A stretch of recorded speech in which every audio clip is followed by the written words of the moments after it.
One pot chicken and rice. Sometimes they call it no peak rice or forgotten rice. It's delicious. It's easy to do, and your family will love it. They'll keep coming back to this recipe. Trust the process, believe in yourself. Let's get to it. All right, so what we want to do is we want to start with our skillet. I'm using a cast iron because I want to make the entire dish in here. That's what makes it a one pot dish. You can also use a 9x13, just better than 9x13 before you pour the rice mixture in, but we'll get to that here in a little bit. So what I want to start with is I need to cook all my chicken.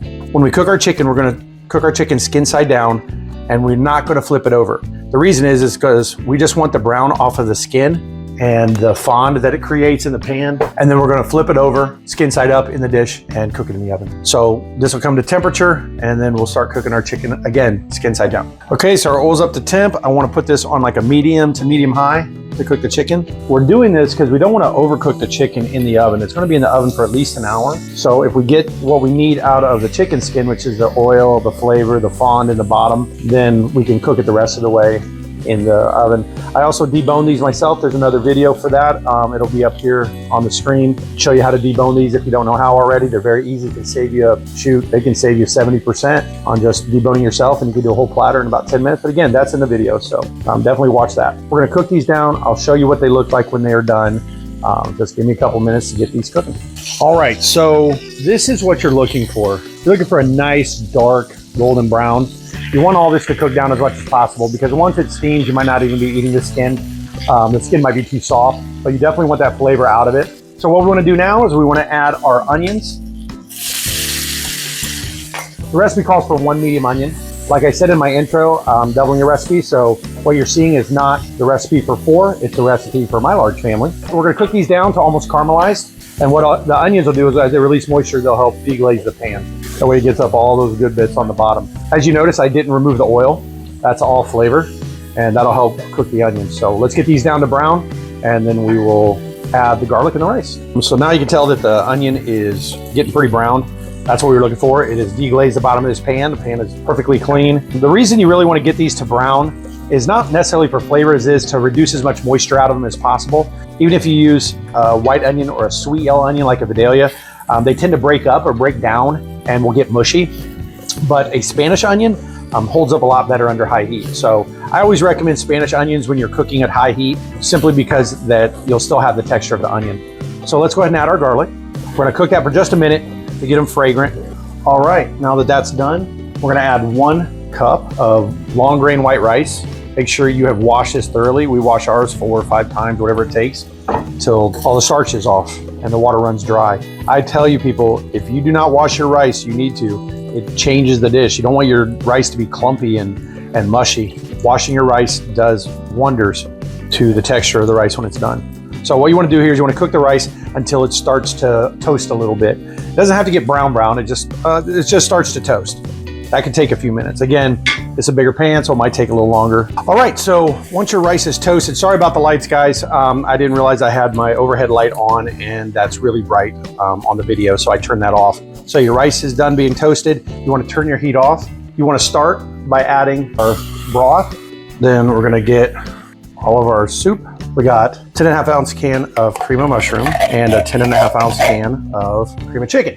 That all work together. It's gonna take a minute. Also wanna add 1 tablespoon or 20 grams of chicken bouillon. You wanna add 1 teaspoon or 2 grams of McCormick Umami powder. You do not have to use that, that's optional, we love it. You need 1 teaspoon or 2 grams of paprika and 1 teaspoon or 2 grams of basil.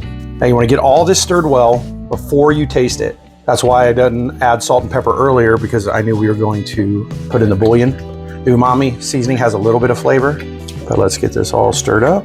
Also, I wanted to mention the seasoning I put on the chicken. I forgot to mention that earlier. Sorry about the unprofessionalism there, but I added garlic powder, pepper, and Cajun two-step, their classic seasoning. I love that Cajun seasoning.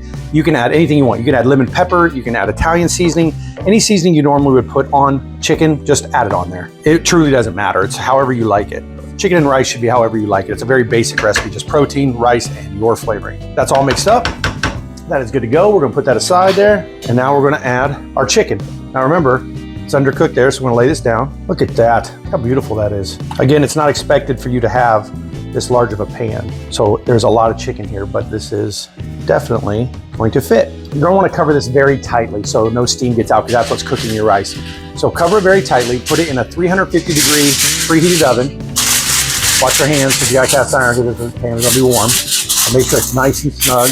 Very tight, very tight. Check it after an hour.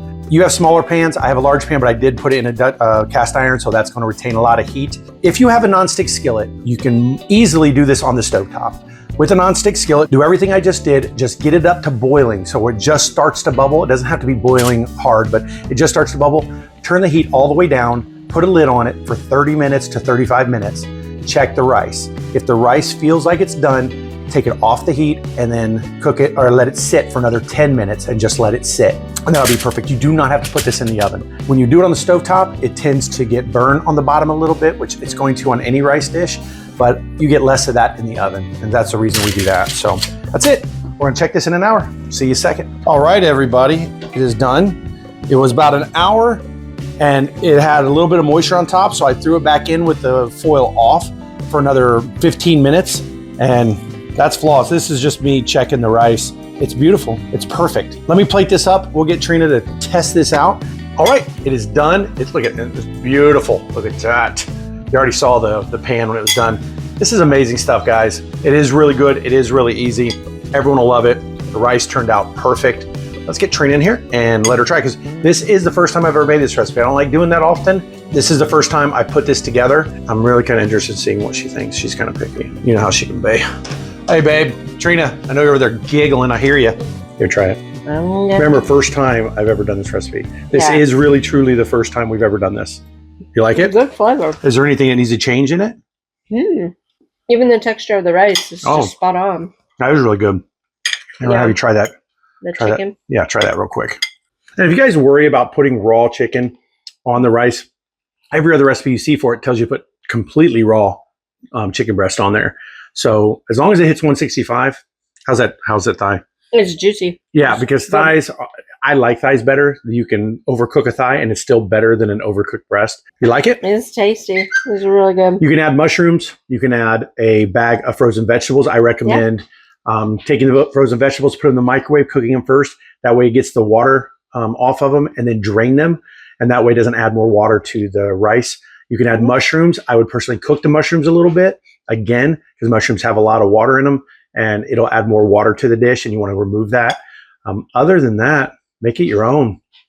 Do some stuff. You don't have that umami seasoning, don't use it. It's delicious, though. I keep pushing it. You guys have to try that stuff. So anyway, good. This is a winner. Okay, we're going to keep this one. Trust the process. Believe in yourself. We'll see you next time. Thanks. Yeah.